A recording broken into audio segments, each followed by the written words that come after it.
Thank you. Good afternoon, everybody, and welcome to the July meeting of Leeds City Council Executive Board. I'll start off by reminding everybody that this meeting is being webcast live today, so welcome to everybody who's watching online. I would also like to welcome to the meeting Councillor Barry Anderson, who's stepping in for Councillor Andrew Carter, and Councillor Jonathan Bentley, who's here in place of Councillor Stuart Galton for today's proceedings. So I'm going to turn to the agenda and ask if there are any appeals against refusal of inspection of documents. Thank you, Chair. To confirm, there have been no appeals received for today's meeting. Thank you. Exempt information, please. Thanks, Chair.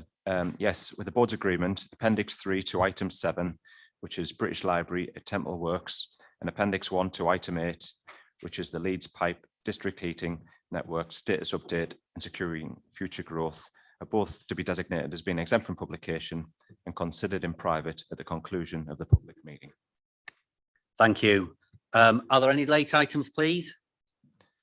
Yes, Chair. With your agreement, a report entitled Update on the COVID-19 Pandemic Response and Recovery Plan has been circulated to board members prior to the meeting and is intended to be considered as agenda item 10.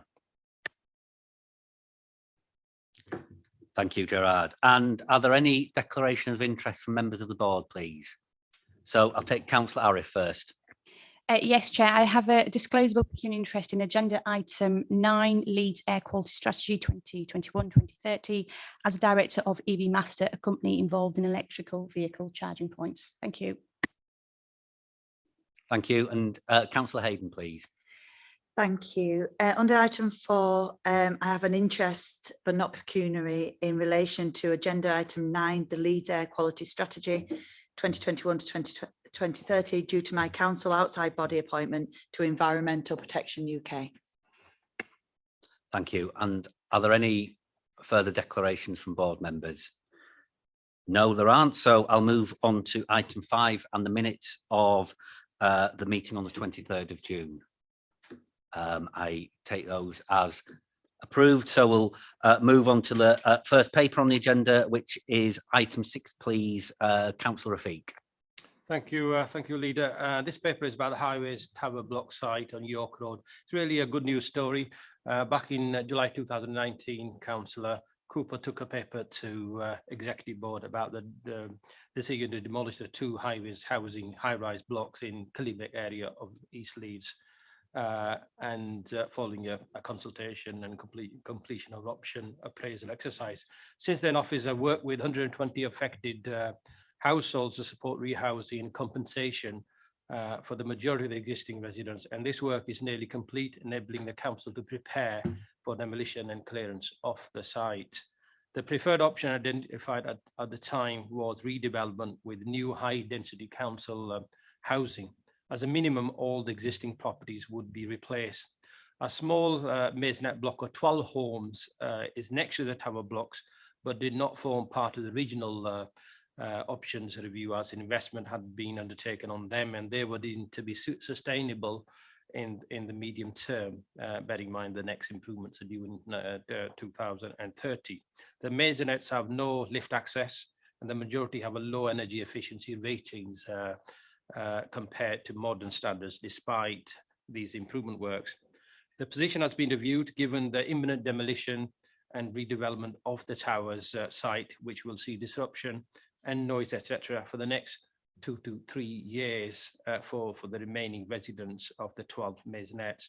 So a resident consultation as a result was consultation exercise was taken in May this year, ensure that the majority of residents would agree to a rehousing and compensation offer, although some residents, including some who have lived there for some time, oppose the proposals. We've consulted the ward members, and 2 of the ward members have indeed been briefed and would support rehousing and compensation and redevelopment option. Initial design and service feasibility has been undertaken, and over 200 new homes Chair, could be built on the site to meet priority housing needs for the area. So really the executive board is asked to approve the proposal that will declare the properties surplus to requirements and agree that they should be demolished and cleared for future use as part of the housing growth programme. I'll stop there. Happy to take any comment or questions. Thank you. Are there any comments? Councillor Anderson, please. Can I first of all start off saying this is an excellent scheme. This is good because it does show leadership from the council in terms of the climate emergency side of things. And hopefully some of the developers who might be listening in today may take a lead from this and actually start doing some of this in their own properties that they're bringing forward. And particularly the use of the Leeds standard, which is something that I think it would be good if we could try and find something that we could get the developers to adopt of a similar standard out there as well. But it's also important because it's on the edge of the regeneration area, the neighbourhood improvement area within Seacroft as well. So I think it complements what's going on. So the questions I do have, and I do apologise because I did get fully briefed on this, but since then, can you reiterate again the net increase in housing you would anticipate coming on the site? I got a briefing earlier on this week on a different site, and there were a lot of unknown site abnormalities. Are there any risks that this could occur here, the unknowns? And then you might say, well, how do you know about them? I accept the logic of what I'm saying, but what I mean is it was a massive increase in costs of a site elsewhere in the city was because of the abnormalities.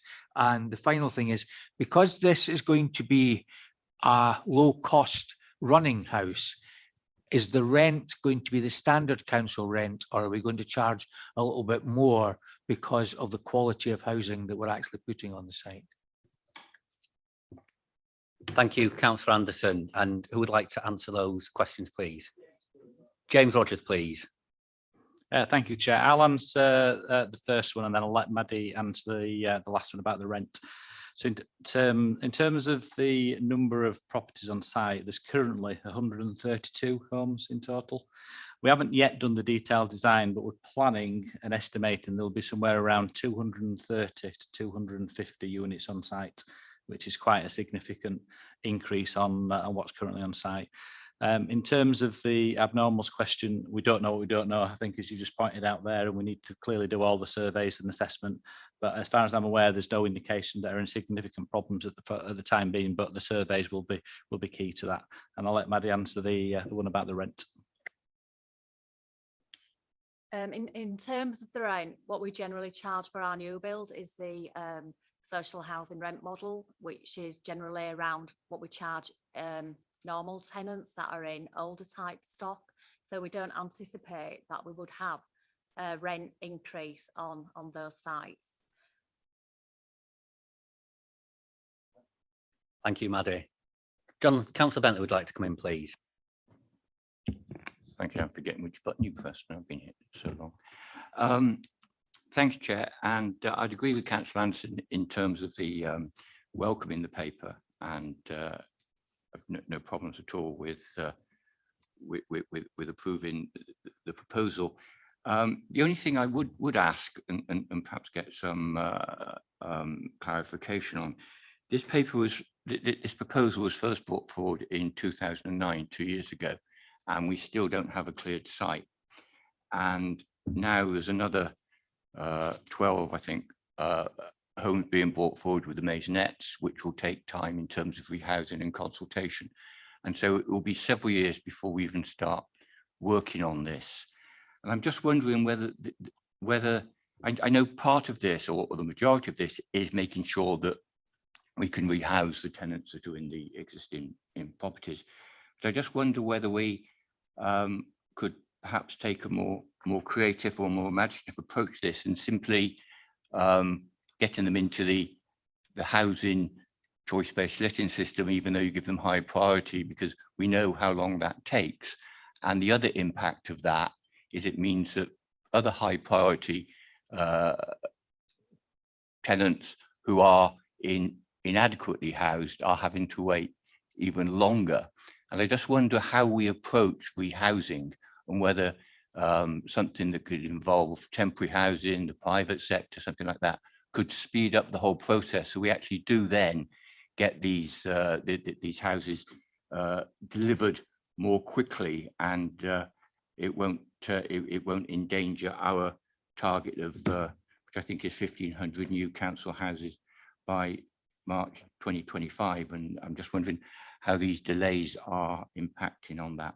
That was the first question, the most significant one, I think. The other one I saw in the consultation for the high-rise tenants, one of the things that came back was they wanted a guarantee, or some of them would like a guarantee, that once the new builds have been finished, they can go back there. And although that was highlighted as a request, I didn't see anything whether that had been agreed or not. Thank you. Thank you. Who would like to answer Councillor Bentley's questions? Maddie, please. Yeah, I can answer. Just in terms of the two highways multi-storey blocks, each of those blocks comprise of 60 households. At this moment in time, every household apart from 5 have been rehoused, and the 5 remaining tenants have all got offers. The properties are currently in repair, so we do anticipate that we will meet our target. I think our target was September 2021 to clear the 2 blocks completely. So we will meet that target, which then will just leave us the remaining 12 residents in the highways masonettes, should this motion get approved today.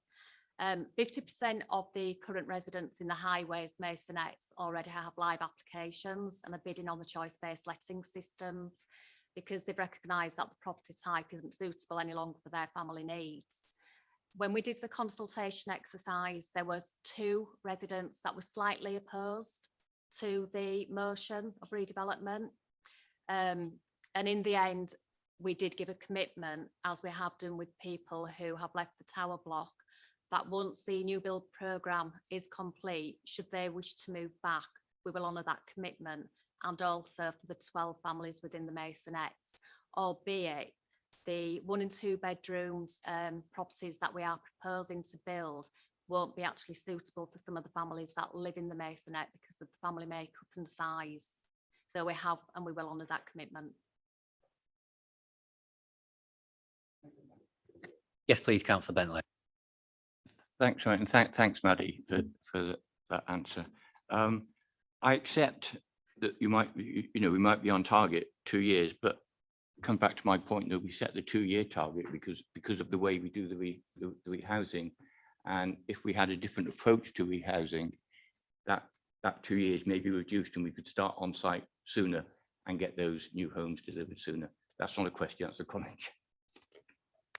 Thank you, Councillor Bentley. And I will take that as a comment. So if there's anybody else want to come in on this item, I don't see any hands up, so I'm going to move to the recommendations on page 30, and I will take it that everybody is happy with those recommendations. So thank you to the officers that attended for that item. We'll move on to Councillor Hayden's portfolio, please, in item 7. Thank you, Chair. So my first item is the British Library at Temple Works. It's a really exciting and scheme that will see the historic building of Temple Works being redeveloped and hopefully used by the British Library North to bring the world to this part of Leeds. And I can't think of a better building for British Library, who are very enthusiastic about coming to Leeds. Well, they are already in Boston Spa, and their community work and the ability of people to access everything that they hold in the British Library. So this is helping to facilitate the British Library location to be brought forward at the Grade 1 listed and at-risk Temple Works.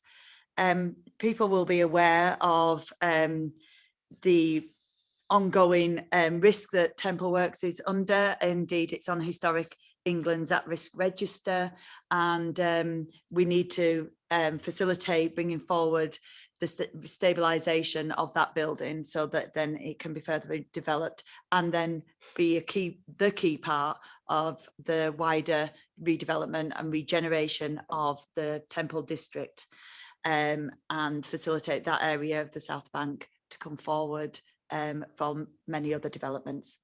So I'll leave it there, Chair. Thank you. Thank you. Are there any comments on this paper? I don't see any, so I'm going to turn to the recommendations on page 55, and I see that everybody is happy with those. Thank you. So we'll move on to item 8, please, Councillor Hayden. Thank you, Chair. So this is the Leeds Pipes District Heating Network, and it's a status update and securing future growth. I'm really proud of the Leeds Pipe District Heating Network and what's achieved. We have 2,000 council flats that are benefiting from the district heating. We have the growth in all the civic buildings that are online, and 9 more organisations have come forward to want, and there are many other people making inquiries and wanting to join the scheme. This paper does, so we are progressing better than we forecasted, and it's a real success story. So just like to thank everybody who's been involved, especially doing the work along the hedgerow, etc., at the same time as the hedgerow redevelopment, so that it wasn't dug up again and in 2 separate times, which I know was a very complex piece of work for the different agencies involved. So the extension that was extension 3B, I think it was, that was brought to Exec Board in July 2020, and then we secured funding for to the South Bank of the city. It is proposed that we no longer go ahead with that proposal, partly down to even better building proposals from developers, which reduce their need for as much heat by 70% because of their carbon reduction building techniques and the need for less heat, and in those standards, which is only a positive thing. But also the lack of other customers around that area, and we don't want to pose that as a risk. Taking this extension forward to pose as a risk to Leeds Pipe District Heating Network in totality. So I will leave it there. Thank you, Chair. Thank you, Councillor Hayden. Are there any comments on this paper, please? I'll take Councillor Anderson, please.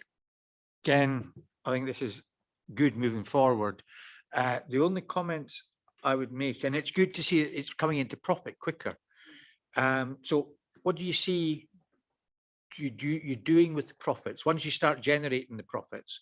We've heard at the Climate Emergency Advisory Group that we're needing billions to retrofit. So what are you going to do with this profit? Are you going to reinvest it back in, or is it going to go into as part of the income to the council so that it can then, so other council departments can benefit from it? Where do you see that coming from? And then the other thing, it mentions some risks in paragraphs 33 to 37. And it's just occurred to me when I was preparing for this meeting after being told I was coming here this morning, that we've got a risk in register on items 12 and 13 in the board here. Is there any reason why we don't have the risks color coded or marked more clearly as to where they fit on that table? You know, as to how likely are these risks, how damaging those individual risks might be? Is that something that we would consider putting onto a report so that people can understand, okay, it says there is a risk to X, Y, and Z in 33 to 37, but are they likely, those risks, unlikely, major risks, minor risks? You know, it just, so that we can, because at the end of the day, what I'm coming to is we don't want this to turn into another Nottingham. That's the point. And so we want to keep a watching brief. That's the point I'm trying to make, is that there's no indication that it's going to turn into a Nottingham, by the way. So I'm not suggesting that it is, but I think we need to safeguard ourselves that that might occur. That's all I'm trying to say. Thank you. And I think I would say in terms of the approach we're taking with this is clearly we're ambitious on our climate our climate policies, which is why we started the district heating scheme in the first place. But, you know, in reference to some other councils, we're in a position where we're not, you know, we are checking and challenging all the way along. And I think that is the right thing to do to make sure we've got a good scheme that delivers what we want in terms of climate and doesn't put us at financial risk. And indeed, you know, is making money, which given the, you know, the position we're in as the council is vital. I don't know if Polly or Councillor Hayden, you want to answer any of the specific questions. Polly, would you like to come in, please? Yeah, just wanted to pick up on Councillor Anson's point about the profit and what happens to that. We have an obligation to pay back the capital quicker as a first priority, and then we can obviously start to look at other options. But so we are slightly limited in terms of what we can do with that. I think the other point about the risk is probably more of a general governance point than specific to this report, although we do obviously have a detailed risk register specifically for this project. Thank you, Polly. Would like to come in, Tom? Thanks. Yeah, I just wanted to add really that I think in terms of the general role that the council can play, this is a really good example of trying to intervene in and add infrastructure that's relevant today, that can then be used, you know, in many years into the future. And I think, you know, at the time, I remember at the time we were, you know, faced with other people going down different routes on the energy agenda, and I think this was a really good decision at the time. And I think the way it's structured, we've tried to do it in a sort of bite-sized way as well to reduce the risk and make sure that's shared with the people who you know, who take up the offers. But the demand for it is great, and I think it's brilliant the way it's helped reduce fuel bills of some of the poorest people in the city as well. So it's a really good example, I think, of how the council can use its wider role to have an impact on the carbon agenda. Thank you. Councillor Bentley, would you like to come in, please? Thanks, Chair. I was going to say something similar to Tom, to be fair. I think this is a super example of civic enterprise, some joined up thinking to address a lot of the issues, and it also is being done in a measured way, not a highly speculative way, which is very welcome. And it really does show the benefit of the decision that was taken to go with the incinerator so many years ago. I was going to ask a similar question to Councillor Anderson about the profits, whether they could be ring-fenced for reinvestment into the green economy, but Polly has answered that, and something we'll wait for. The other question which I asked at the briefing, which I haven't had a response to, and I know it's perhaps a complicated question, which I'm quite happy to wait for the response, but I'll just say what the issue was as a comment. One of the issues that I haven't seen addressed in the papers on this that have come along over the last year or so is the regulatory and competitive aspect of this. There's no visibility that I see in how the prices are being set in terms of the rate of return that we are looking for. And if it came to a regulatory issue that we were undercutting another energy supplier, there may be an issue on that if we are saying, well, our rate of return, because we're a local authority, is not as high as a commercial operator's rate of return. And having worked in two highly regulated industries in my career, I recognise that this can be an issue. So it's just reassurance, really, that we have looked at that side of things. But I will await the answer coming from the team on that. So thank you, Chair. Thank you, Councillor Bentley. I don't know whether you want to answer now or put an answer together in writing to that question, please. I can give a kind of superficial answer now, but I will have to come back in writing. So the kind of quick answer is we sought guidance of that at the beginning. I'm just waiting for the full papers to come back so I can give you the full answer on that. But yeah, we looked at that issue right up front. Thank you. Councillor Hayden, is there anything you want to come back on? Just to, Councillor Bentley's kind of said, and Tom has, but I just want to emphasise that this paper is, you know, us managing the risk and taking it incrementally and not, you know, just plowing ahead with something that might put the whole project at risk. So I'm really pleased at how the team is managing, how Polly and the team are managing the risks and making a real success of this, because it does tackle fuel poverty and therefore food poverty, and puts money back in people's pockets of our most deprived neighbourhoods. So thank you. Thank you. I'm going to turn to the recommendations on page 80. I see everybody's happy with those.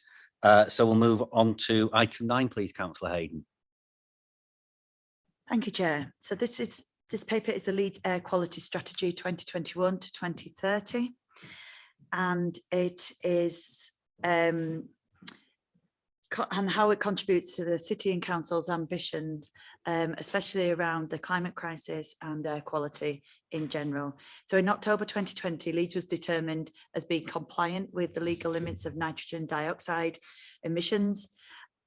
This outcome was a direct result of the level of fleet upgrade in the city since the announcement of the Clean Air Zone, Leeds Clean Air Zone, and was substantially aided by financial support packages issued by the council with clean air funding.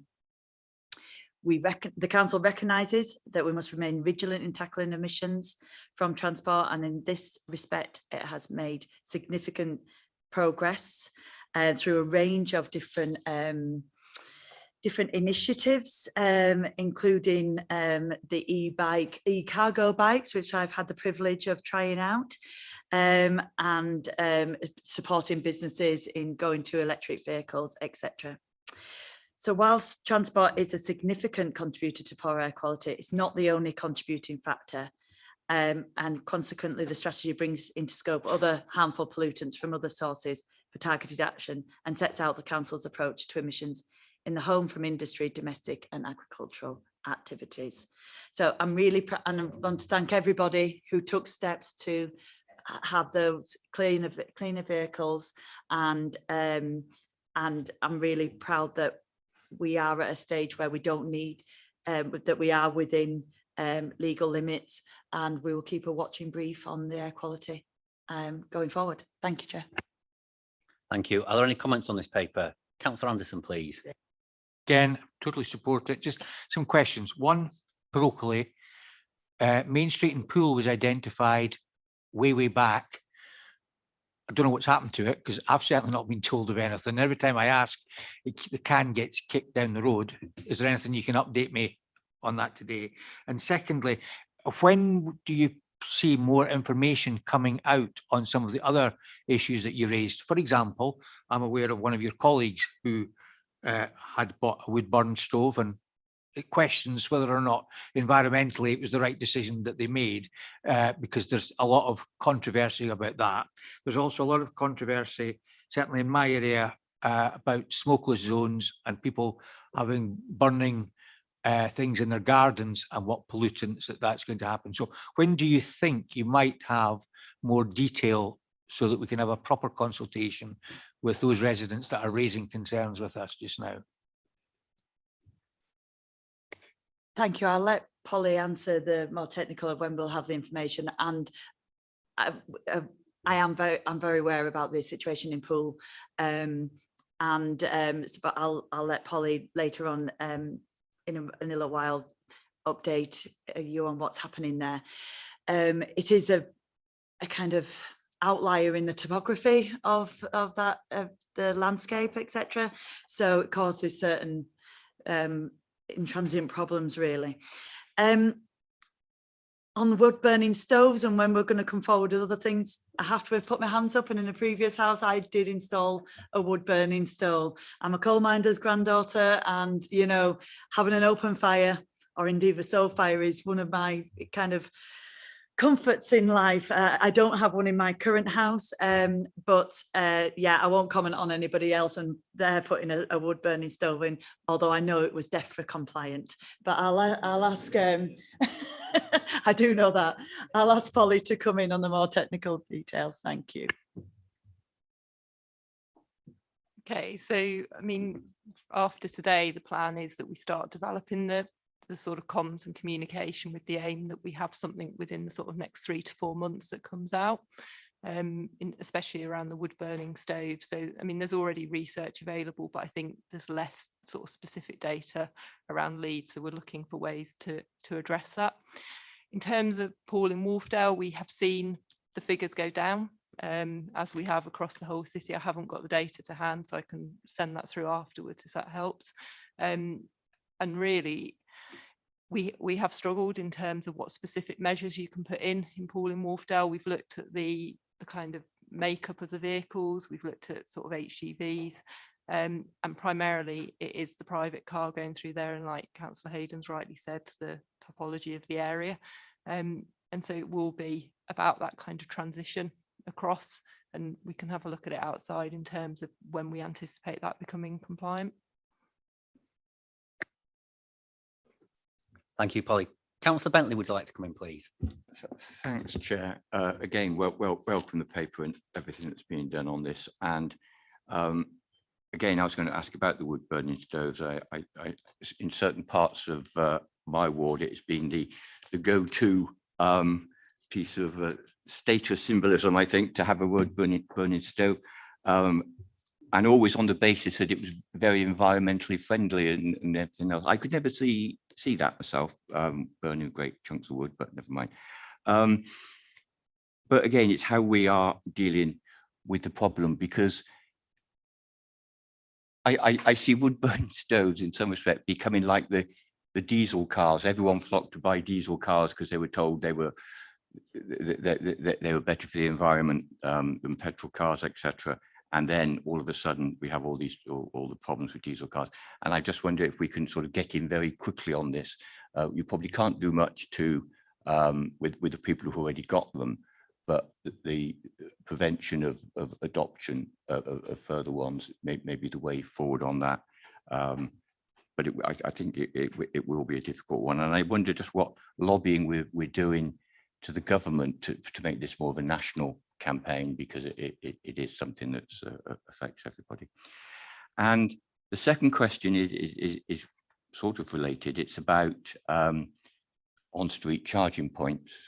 Again, lots of electrical cars being bought, and more now obviously being bought by people who don't have driveways and off-street facilities.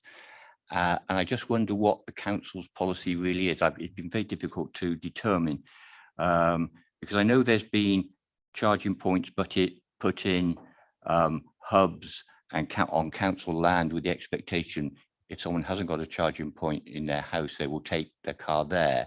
But I think because of many issues that people have about taking on an electric car for the first time, there's a sort of a comfort factor in having one in the street outside. And a number of residents I've spoken to said, yes, we would, living in a house without an off-street facility, saying I would buy one if I thought there was a charging point close by, rather than having to, rely on garages and everything else. And I know the logic of electric cars now with very long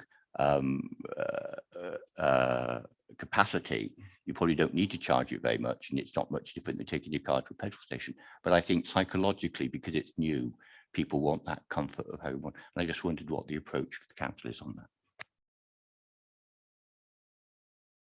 Thank you. Would like to come back, Polly, please? Yeah, sure. So in terms of the charging infrastructure, the kind of approach from the council has been much more about hubs rather than specifically on street, because lots of areas have restricted parking, and where do you put it, and does every house have it?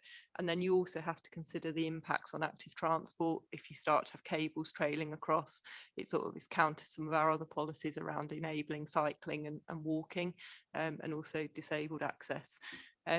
We are potentially looking at some on-street charging, but it not necessarily outside a house. It might be more where there's a cul-de-sac, and it will be where there is enough space. But we're working closely with highways colleagues at the moment to see if that's feasible and whether we can do pilots. But our preference is bigger hubs with rapid chargers that are within, that kind of close proximity. And ultimately that is what people do at the moment.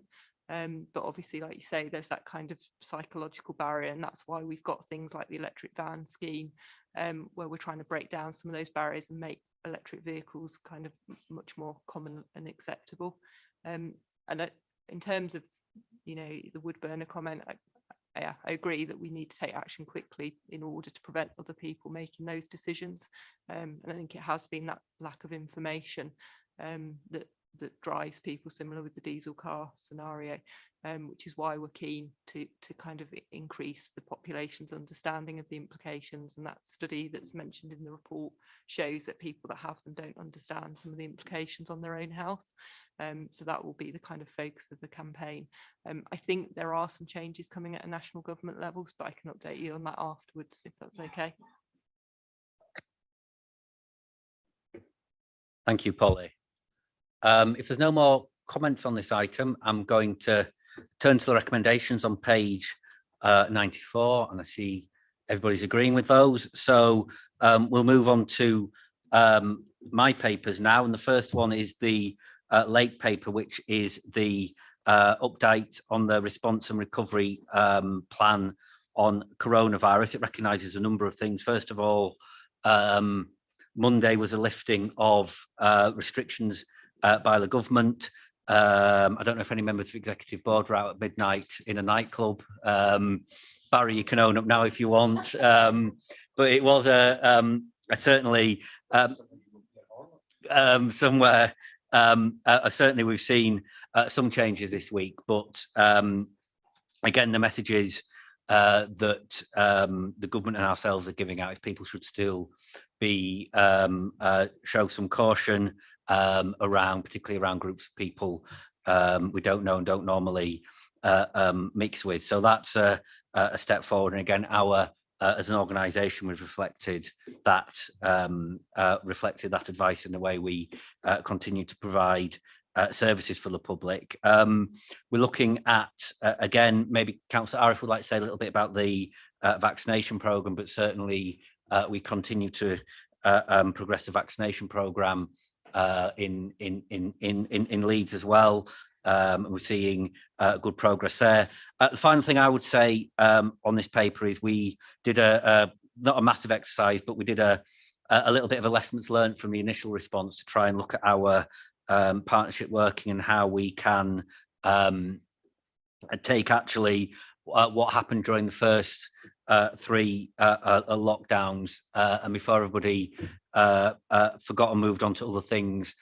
Just looking at how we worked across ourselves as a council and also with partners across the city, and that's here in Appendix A. I think I would say in terms of positives, people recognise we very quickly got in arrangements to liaise and work with ourselves, other public services in the voluntary sector and the business sector in a really positive way. And again, there's some recommendations there about if we were ever in this position again, about some of the things we could do to do that more effectively. But I thought it was good that we did that now, so we got people's thoughts before we moved on. So Councillor Arif, would you like to come in, please? Yes, thank you, Chair. Yeah, look, it's really important, as you said, that we continue with the public health advice to continue to be cautious, to wear the masks where it's appropriate, and obviously take up the vaccine.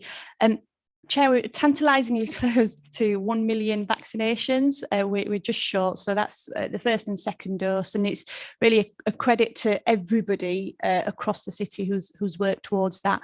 We had the Grab the Jab weekend where we were in the Trinity Centre, where you could walk in, and I understand from anecdotally that went down really well. So it's from our perspective, just carrying on with those efforts and just asking everyone to be sensible and cautious. Thank you. Thank you. Are there any comments on these paper, please? Councillor Anderson, please. Just a quick one. I attended a meeting yesterday of the scrutiny chairs, and Mr. Hodgson has been as good as his word. He's issued instructions as to how we operate within council meetings now. That's good. One question on that.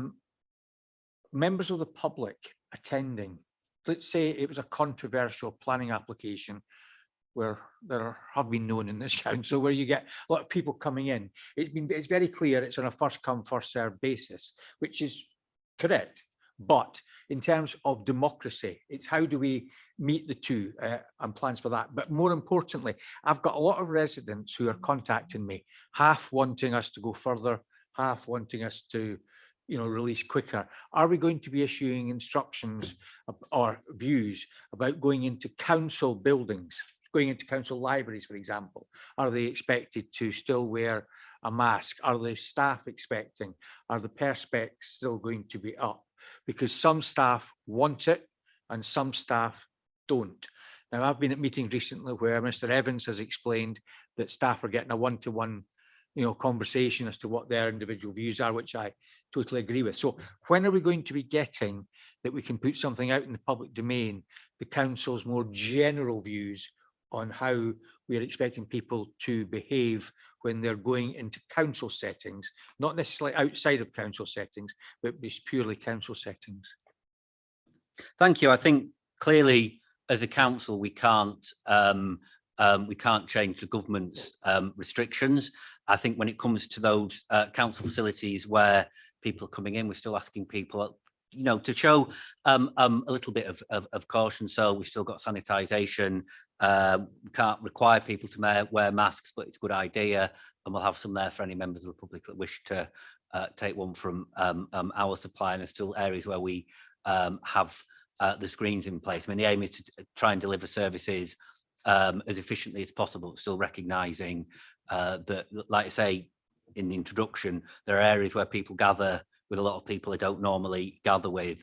That is still a bit of a risk, and that's where we want to, like I say, just encourage people to remember that we're still very much living with the virus and increased infection rates. So that would be my view on that. Obviously, it's day 3 of the reduced restrictions, and there's still some of the workplace guidance didn't come out until 2 working days before Monday. So it's still clearly going to be a bit of work in progress on some of these areas, and I'll be the first to recognise that. I think in terms of staff members, one of the points you touched where staff members have particular concerns, there is work being done with staff members as well. So that would be my perspective on that. I don't know, again, in terms of public meetings, again, the public are welcome to come to our meetings or to watch meetings online as well. So again, we just need to work through how we continue to do that safely.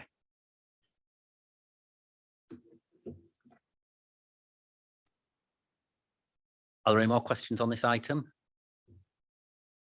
I take it there aren't, so I'm going to move to the recommendations, and I see everybody's happy with those. So we'll move on to my next item, which is the annual corporate performance report, which is a very comprehensive document setting out our performance this year. I mean, clearly, in some areas, it's been heavily affected by coronavirus and the lockdown. In some areas, less so. I think it's important that we still continue to record our progress moving forwards and look at the areas we need to improve. Like I say, it's a large document, which I'm sure everybody's read, so I won't go into much more detail that and see if there's any comments on the document. I don't see any, so I'll move to recommendations on page 120, on 124, and see everybody's happy with those. And we'll move on to my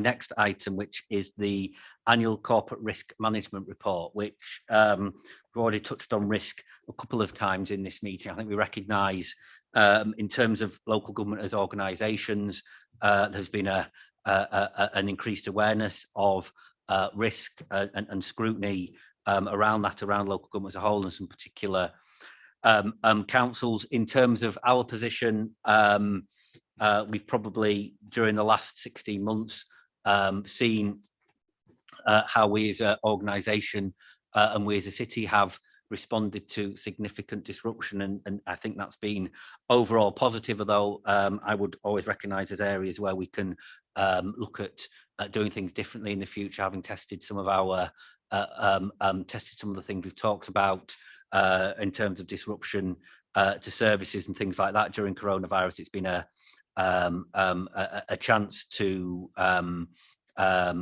now to look at our risks going forward. We still turning to the table on page 4 of the report and 149 of the pack, still recognise the strong possibility and the disruptive nature of coronavirus going forward, and along with a number of other things. So I'll leave my comments there and see if there are any comments from the board on this paper. Councillor Anderson. A number of councils have been hit with cyber attacks. How are we dealing with that? What are we put anything special in mind? How are we communicating to people to take care? Because some councils have been hit. I'm not aware of Leeds being hit, so I'm talking about other councils that have been in an unfortunate position. So how are we dealing with that? We've been targeted, but successfully dealt with being targeted, which isn't to say we should be complacent, but I think it recognises that our DIS service have the necessary measures in place. Obviously, it's a fast moving in terms of the threats that we receive on that one. So, like I say, we do recognise it as a significant risk. We're so reliant on IT and emails and things like that for the organisation of services in the council. It is a huge risk if things go wrong. But like I say, it is something we are on top of. Neil, would you like to come in, please? Well, just to echo your point, actually, we are attacked all the time, and it's literally every day, and we have avoided the sort of problems which some others have faced. I think there are a couple of points though you have for members.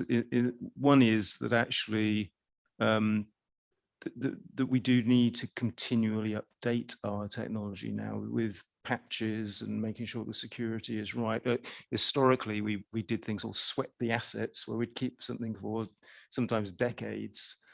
That's just not any longer possible. So, and with that does come a significant investment. And then the second bit, it actually is just people being very vigilant about actually how they use IT themselves in terms of their personal habits. And it is right that we do flag it very strongly as a risk, because whereas a few years ago we might have worried about actually a building being incapacitated, we've learned to work outside buildings, but we would find it very, very hard if we suffered a very major cyber attack. It's on both items 12 and 13. Councillor Carter said he normally gets an individual briefing, a detailed briefing on the risks, and he's not had one. Can someone address that issue? Thank you. Tim, would you like to come in, please? Yep. Good afternoon. Tim Rollett from the Council's Intelligence and Policy Service. I'm quite happy to brief members on individual risks, and a couple of weeks ago we did actually send an email around asking if anybody would like that option. So I'll get in touch with Councillor Carter personally and arrange a catch-up with him. Thank you, Tim. I'm going to turn to the recommendations on page 141 and check that we're all happy with those.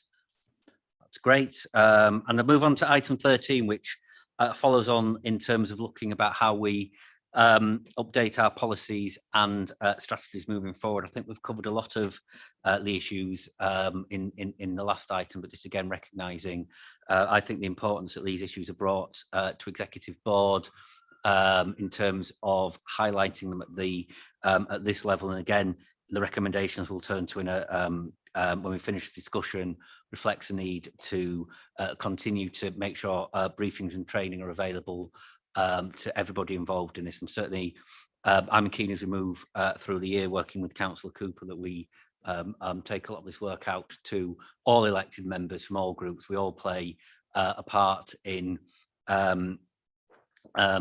assessing and managing the council's risk. I'm keen that happens over the year ahead. I don't have anything more to say in the introduction to this paper. Are there any questions or comments? That's great. So I will turn to the recommendations on the page 165, and I see everybody's happy with those. That's great. We're now going to move on to Councillor Cooper's papers, please, in item 14. Thank you, Leader. And the first of my papers is the financial monitoring position at month 2 of the Council's finances. Just a couple of things to note in introduction. The report outlines the various pressures that have been identified within the different directorates.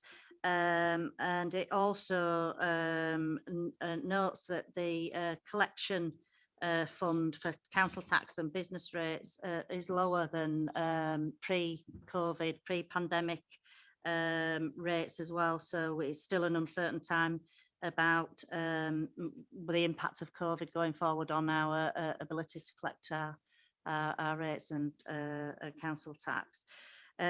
Just another point that I would like to make is that the report also details the commitment for us to ensure that that children going forward will receive free school meals in the summer holidays.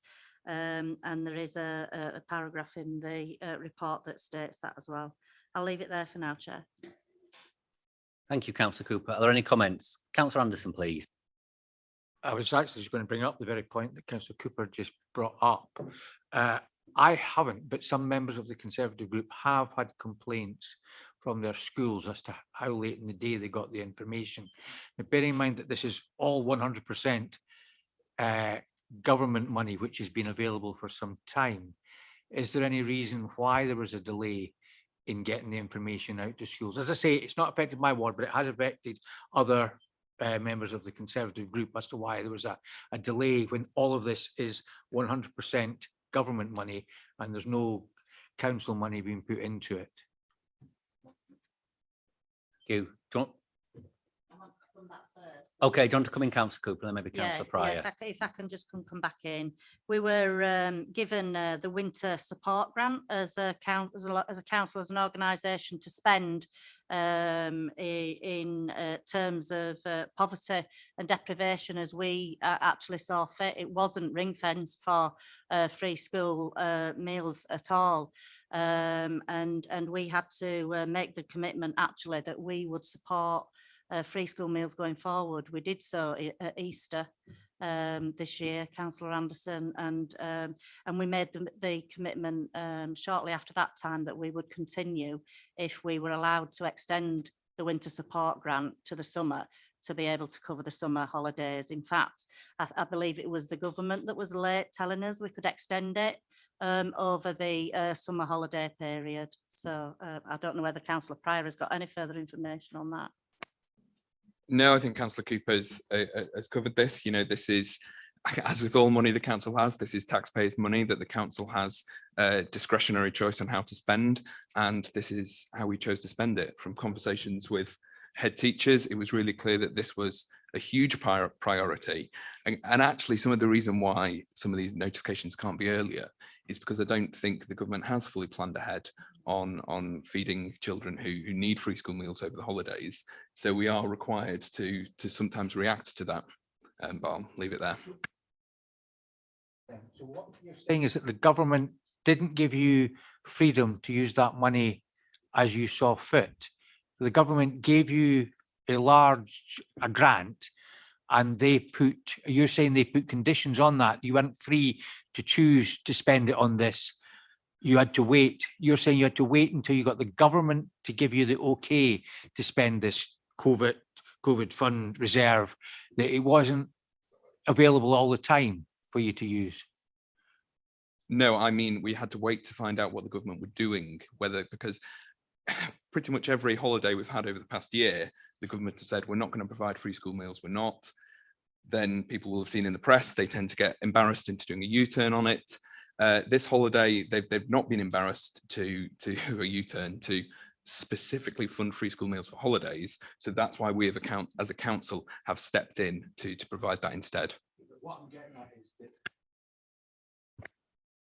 be able to bring it forward, irrespective if the government were right or wrong or indifferent, you had the flexibility within the COVID reserve to actually make the decision yourself without, even if the government had said no, you still have or had the capacity in the COVID reserve to actually use it for that purpose. So you could have told and made it more public quicker, because you were committed to it, and you have been for some time. So I'm not saying that you've not been committed to it, but I'm talking about how the speed of it is, that it was, you know, the government said this COVID reserve for you to use as you see fit.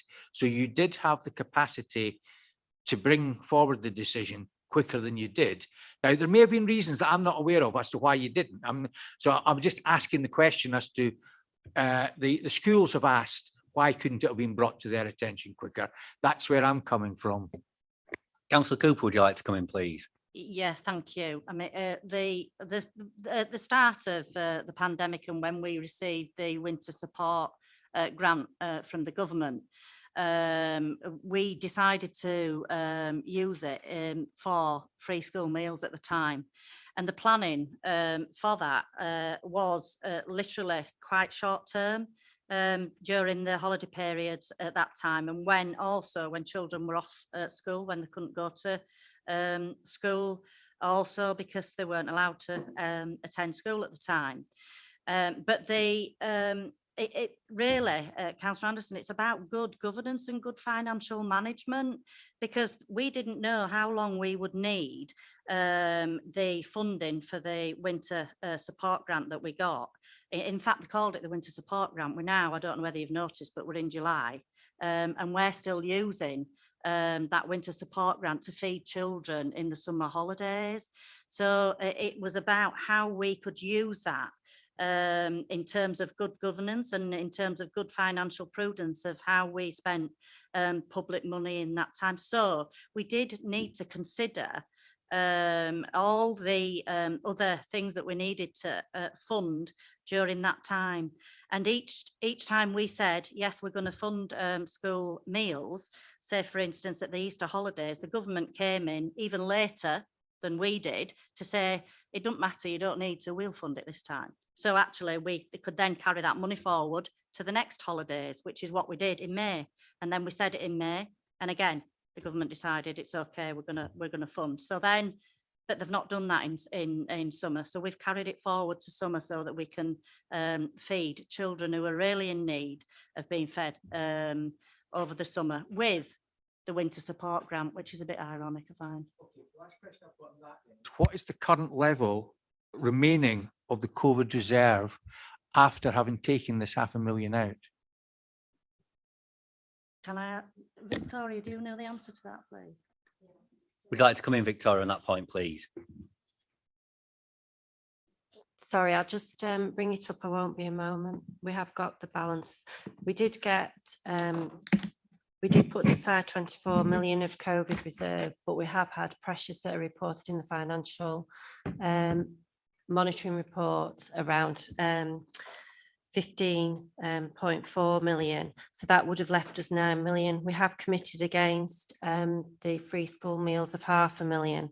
And then we have identified further pressures within directorates, which will be coming to the September Executive Board. So once those pressures are taken into consideration, there's very little left from the COVID reserve. It's around about 1 million. Thank you. That's not my point. Thank you. Maybe you could. That's not my point. Maybe we could have a written update on what the COVID reserve is, so we have the accurate figures. The point I was trying to make is... Sorry, Councillor Anderson, would you like to come back in, please? Yeah, the point I was trying to make is if there was 9 million left over, committing an extra £500,000 of it wasn't a great risk, because you could have, because you've not made the other decisions to spend the other 8.5 that would have been remaining. So you would have had to, and I think everybody here would agree that funding the free school meals is a top priority, and you are correct and right to do so without getting involved in the national politics of it. You are correct in what you're trying to do. And I was just trying to make the point that you did have the flexibility, but I'll... Thank you, Councillor Anderson, and thank you for recognising our commitment to the free school meal agenda. And clearly, as Councillor Cooper said in her introduction, in terms of the council's financial position, there's still a lot of risks around the COVID pandemic coming in terms of income and in terms of still facing challenges in service delivery. Councillor Bentley, would you like to come in, please? Thanks, Chair. I wasn't going to mention anything about free school meals, but now that the subject's been raised, I just want to say I support what the council is doing, and it's a great shame that the national government doesn't recognise the benefit of all year round free school meals for disadvantaged children. A couple of points. One is, and I've raised it in briefings with Victoria as well, the financial dashboard that is now being circulated with the papers is not really fit for purpose. It doesn't give us the detail we want. I understand this is a transition and it will get corrected in time, but it makes it difficult to really then analyse spend and raise questions. But coming to again back to the COVID reserve,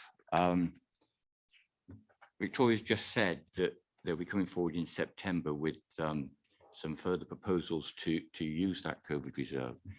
And my understanding is some of it will be used to deal with one-off backlogs that have occurred as part of coming about because of the pandemic. So registrars, planning, people like that who weren't whose work has built up, and there are several others as well. I understand that will come in a paper in September, but what I would ask is if the thinking on that could be shared with elected members, some consultation with elected members, bearing in mind the comments we're getting from our residents on what services have been affected during COVID, and so that we can make some representation as to how some of those one-off backlogs, I'm not talking about continuous spending, I'm talking about catching up so that we can get back to where we were, how some of those can be spent. So I just leave that on the table. Thank you, Councillor Bentley. Like I say, I think, as I said, in response to Councillor Anderson, you know, the impact on some council services is going to continue certainly through this calendar, if not municipal year, and into the future. And I think we need to be very clear about how we make decisions around spending public money, and that's why we'll bring it forward as a paper with specific recommendations in the autumn. I'm sure I don't find councillors shy at coming forward with suggestions about where we need to spend money. Certainly will be looking at those comments and reflecting on them.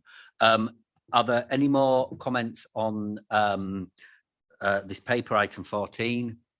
I don't see any more comments. I'm going to turn to the recommendations on page 193 and over the page on 294.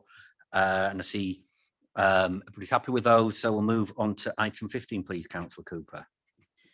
Thank you, Leader. And item 15 is an update on Q1 of the capital programme for this year, and it's a detailed paper that seeks Executive Board's support of a net injection of 51.2 million that relates to a number of Executive Board papers with either seen previously or today around the capital spend that's needed around that. The details all in the report. I'll leave it there for questions, Chair. Thank you. Are there any comments on this paper? Yeah. Councillor Anderson, please. Yeah, I don't know whether it's partly in the previous paper and partly in this, but they're in the report that highlights a number of grants that the government have submitted to us. Am I right in saying that we've received around about 618 million so far from the government to try and help the council balance the books, meet the needs, whatever phrase you want to use? Is it round about 618 million? It highlights, for example, you know, 15.6 million for DFT grant for connecting Leeds, 20.6 for grant allocations, etc. Am I right in saying it's round about 600 and somewhere between 610, 620? I'm not. Am I right in that or wrong? Just to be clear, some of the, obviously, we're on the capital paper at the moment. There are. I accept that. That's why I said. Okay. I preface what I said. But I mean, you know, we've got a lot of grant monies, which is helping us out. That's the point I'm trying to make, is that, am I correct in saying that the government have been putting their hand in their pocket and have been giving you grant funding in order to help you meet the problems that you're facing up to? Victoria, I can see you indicating, please. Thank you, Councillor Lewis. The grant that we have received into the city is around about 618 million, but a number of those grants are passported right through to local businesses, residents, etc., and to help us fund the losses of income for the council. So it is a mixture of all things, but it's the amount that's coming into the region rather than specifically to the council. Thank you. Thank you. I think that's why national borrowings are up where it is at the moment, as well. So are there any more comments on item 15, please? Tom, please.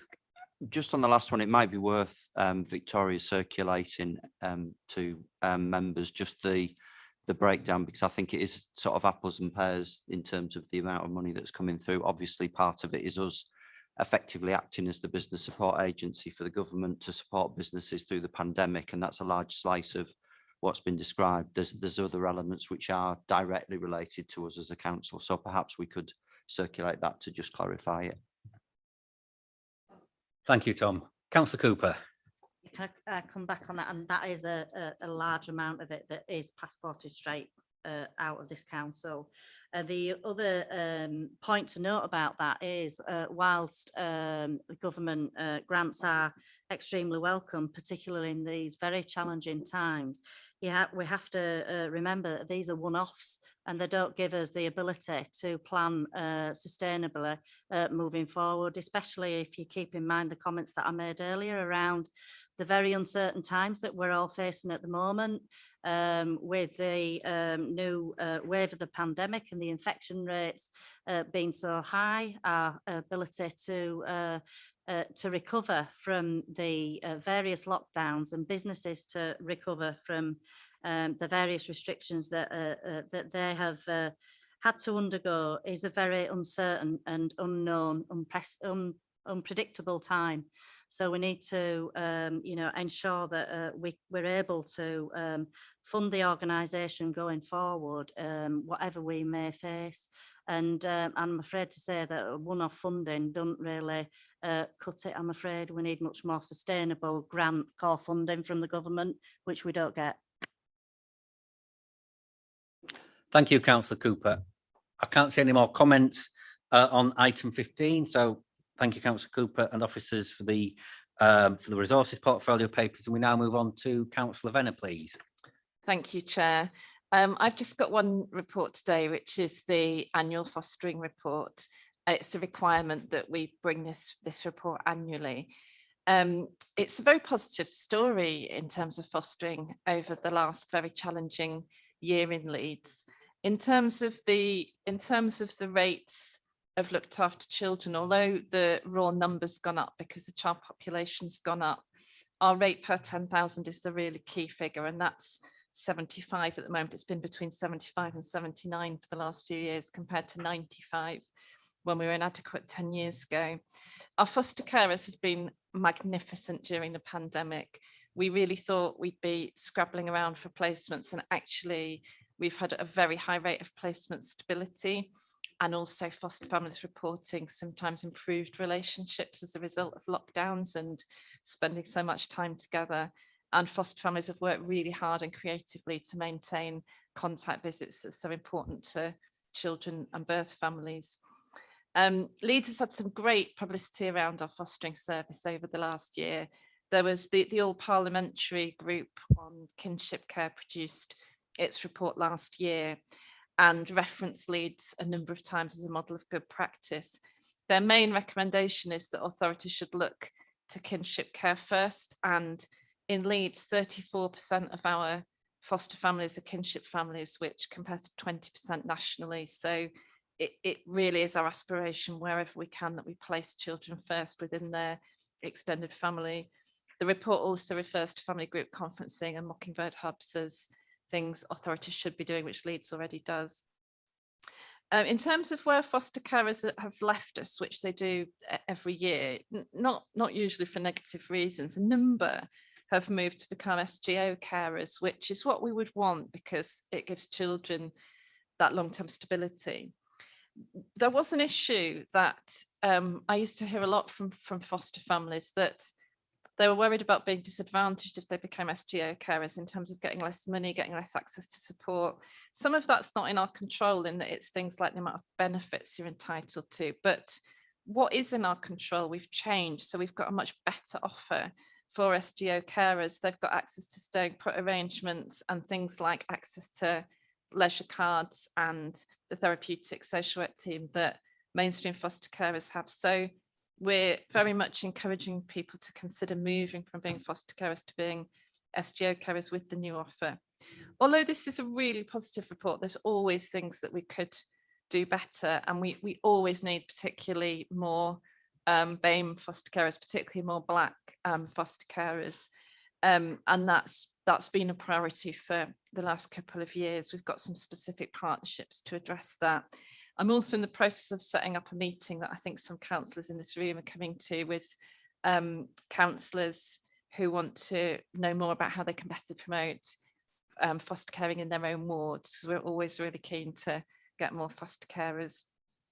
We're in the process ourselves of becoming a foster friendly employer in terms of our employees, and once we've achieved that status, we can promote that externally to our child friendly Leeds ambassadors. My final comment, Chair, is we've just provided some information for Tom to respond to a national inquiry from the government about unaccompanied asylum seeking children, because you'll be aware that Kent Council is in absolute crisis again. I'm really pleased to report that we've taken 19 unaccompanied asylum seeking children into Leeds since May, which is more than have come through the national transfer system. It includes 8 children that were wrongly classified as adults, which is a really traumatic pathway to coming to us. So I'm really proud that, again, as last year, we've responded to the humanitarian crisis. I'll leave it there, Chair, and I'm happy to take any questions. And Joel and Tim are here as well from the Directorate as well, if there are any questions that I can't respond to. Thank you. Thank you, Councillor Venny. Are there any questions or comments? No, I'm going to turn to the recommendations on page 231. And I see everybody is happy with those, and thanks to the officers who've attended for that item. And we move on to our last item, please, under Councillor Harland's portfolio. Thank you, Leader. This paper attaches the progress report on our equality improvement priorities for 2018 to 22. Proposes our new equality improvements priorities for 21-25, and includes a slightly refreshed equality and diversity policy. As you'll be aware, we are required to set and report on our equality improvement priorities as one of our statutory duties under the Equality Act. The reason we're setting new priorities now, even though our current priorities were set to end next year, is to take account of COVID-19. It's clear that COVID has had a disproportionate impact on minority communities, as well as poverty increasing generally. This is why new priorities in this report focus on poverty as well as protected characteristics. A really good example of that can be seen at the end of page 35, which sets out our work to improve equality outcomes in the 6 priority neighbourhoods. The report also highlights and shows the great work being carried out across all directorates and executive member portfolios. And I'd like to thank all the officers involved in tackling inequalities and poverty in Leeds for their very impressive efforts, and also to thank Leila Young for pulling this report together. And as is here, I know that Councillor Anderson, Scrutiny Board, have a close watch on our equality strategies, and I'd like to thank him and his board's input over the years, and I'll leave it there, Leader. Thank you. Are there any questions or comments on this report? Councillor Anderson, please. I have had the honour of being on the members equality group that regularly challenge different departments, and sometimes the departments are taken a little bit back at the ferocity of some of the questioning we take, but I'm not going to be on it. I'm being replaced. So I wanted to just to thank all the officers for working constructively with us, and in terms of being able to come forward with this report. And whilst we were not responsible solely for Stonewall giving us a good comment, and when we got a peer review, I do think that we have shown, working across the council, we've done a lot to move this agenda forward, and I'm pleased for the part that I, small be it is, have actually played in what's happened. Thank you. Thank you, Councillor Anderson. Thank you for all your work as a quality champion. I think it's been something that has run under administrations of many different parties here, and like you say, it certainly brought some a lot of value to the organisation, and to do this work on a cross-party basis has been part of the successes we've had. If there's no more, Councillor Bentley, please. Thanks, Chair. Poverty is a great sort of factor of inequality. We all know that. It's a truism. But in a ward like mine, which is seen as being an affluent ward, there are great pockets of poverty, but they get hidden by the fact that, oh, well, in terms of a priority neighbourhood and all the other measures, it doesn't fall. How are we addressing, it may be in the paper, and I apologise if it has been, if it's there, but how are we addressing that to identify not just the priority neighbourhoods, but the priority people within the city, so that they get an equal chance as well? Thank you, Councillor Bentley. Yes, and Councillor Lewis's ward and my ward are also thought of as the land of milk and honey, to quote Councillor Mick Lyons on many occasions. But there is work going on to extend. I'll let James come in if that's okay. Yeah, thanks, Councillor Howland. I think it's fair to say that clearly we do concentrated work in certain parts of the city, such as the neighbourhood improvement areas, but it's also fair to say that a lot of our services operate citywide. So we've got a financial inclusion team, for example, which offers advice and support to anybody across the city who might be in difficult circumstances, and they don't necessarily just focus on particular wards or particular areas. It's actually people-based, about people in particular issues, and you'll find a number of services across the whole of the council operate on a similar basis to that.